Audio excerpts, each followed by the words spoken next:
नमस्कार, स्वागत है सबलाइन न्यूज़ में।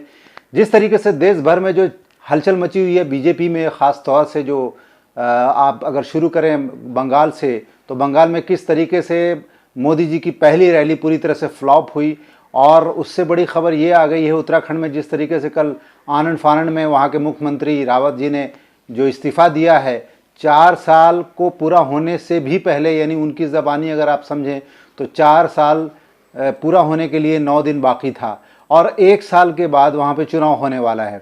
और जिस तरीके से उन्होंने इस्तीफ़ा दिया, बताया जा रहा है कि उनका जो व्यवहार था, उनका जो बिहेवियर था अपने एमएलएस के साथ, अपनी पार्टी के लोगों के साथ राज्य स्तर पे, वो बहुत अभी उत्तराखंड से खबर आ रही कि वहाँ के नए मुख्यमंत्री बीजेपी के जो मनोनीत हुए, जिन्होंने शपथ लिया, तीरथ सिंह रावत, जिन्होंने एज अ मुख्यमंत्री वहाँ के सरकार को, वहाँ की बागडोर को अपने हाथ में लिया है। अब देखते हैं आगे इनका किस तरीके से ये परफॉर्मेंस होता है, क्योंकि सिर्फ 1 साल वहाँ इलेक्शन को बचा हुआ है। बिहेवियर, ख़राब प्रदर्शन की वजह से या तो 2 तरीके से बात हो सकती थी कि वहाँ के जो एमएलएज हैं वो टूट के कांग्रेस में जाते, या तो फिर इनसे इस्तीफ़ा लेके किसी न्यूट्रल पर्सन को उनका सीएम बनाया जाता। ये पूरी सरगर्मियाँ चली और एंड में उनको इस्तीफ़ा देना। बड़ी गौरतलब बात यह है कि इससे पहले भी जब ऐसा हुआ कि बहुत कम सीएम ने वहाँ के 5 साल का टर्म पूरा किया और उनमें से इनकी भी उस फेहरिस्त में नाम दर्ज हो चुका है कि इन्होंने 4 साल में ही अपनी सरकार को मतलब सरकार इनकी गिर गई। लिटरली सरकारी गिरी नहीं, मतलब इनको इस्तीफ़ा देना पड़ा।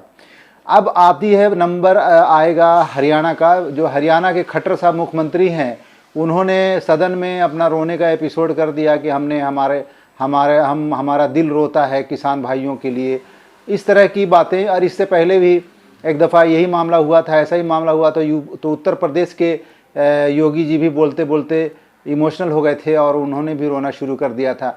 तो जब इन पर आती है, यानी बीजेपी के लीडर्स पे आती है, तो ये रोने लगते हैं। और लेकिन इससे पहले जो दिल्ली में आंदोलन हुआ, सीए एनसीआर, और इसके बाद अभी जो किसान आंदोलन चल रहा है, इस पर न जाने हज़ारों लोग रोए हों और सैकड़ों लोगों ने अपनी जान गंवाया है। 200 से ज़्यादा लोगों ने अपनी जान गंवाई है, किसान भाइयों ने, इस आंदोलन के अंदर। लेकिन ये जो क्रूरता है इनकी ख़त्म होने का नाम नहीं ले रही है और शायद इन्हीं लोगों का ऐसा श्राप है, जो बद्दुआ है, जो इनकी सरकार एक तरफ बहरम बहरम होना शुरू हो गई है।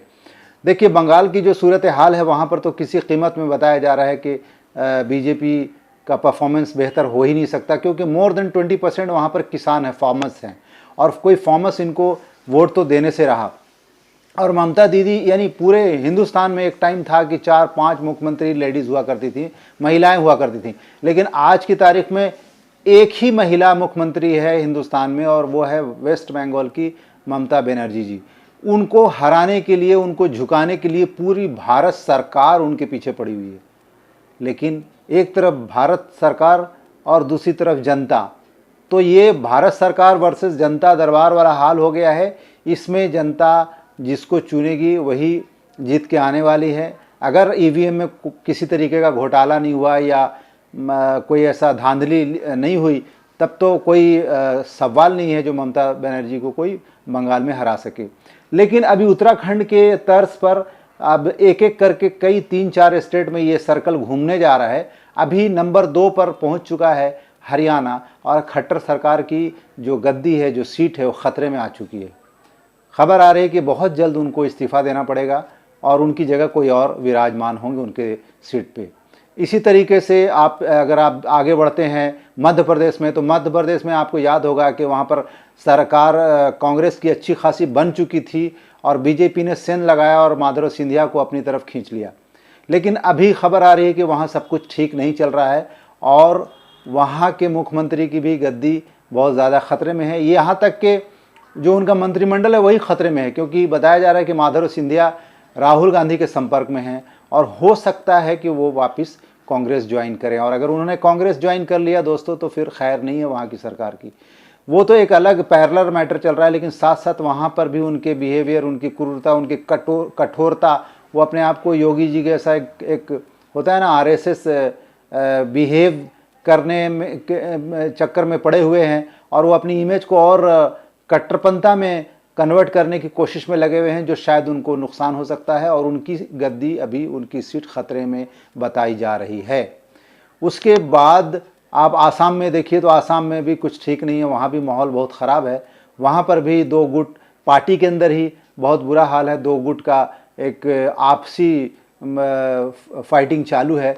उसमें अगर बीजेपी को अपनी पार्टी की पहचान को, अपनी पार्टी को बचाना है और अपनी पार्टी के मुख्यमंत्री को या तो वो रिप्लेस करेंगे ऐसी जैसे कि जिस तर्ज पे उत्तराखंड में किया, या तो फिर उनकी सरकार गिरेगी और फिर चुनाव होगा, और चुनाव तो वैसे भी सामने ही है, करीब ही है। लेकिन कुल मिला के इस तरीके से 4 से 5 स्टेट में जहाँ जहाँ बीजेपी की सरकार है वहाँ पर ये झमेला चालू हो चुका है। और दोस्तों, लोगों का कहना है कि ये सब किसान भाइयों की बद्दुआ है, उनका श्राप है। जिस तरीके से 107-8 दिन 10 दिन के करीब होने को है और आंदोलन जारी है, लेकिन इस पर ये लोग ना मतलब किसी तरीके का इनके किसान के आंदोलन में कोई भी अपनी बिल में कोई परिवर्तन की बात नहीं कर रहे हैं। तो ये ऊपर वाले का कहर हो सकता है, जो इनके अंदर ही आपस में फूट शुरू हो गई है। दूसरी तरफ बताया जा रहा है कि राजनाथ सिंह का भी ये अमित शाह और इनके मंत्रिमंडल से कुछ खास अच्छा रिश्ता नहीं चल रहा है। तो ये बड़ा गौरतलब है दोस्तों। देखते हैं आगे क्या होता है। बने रहिए हमारे साथ और देखते रहिए सबलाइन न्यूज़। Thank you.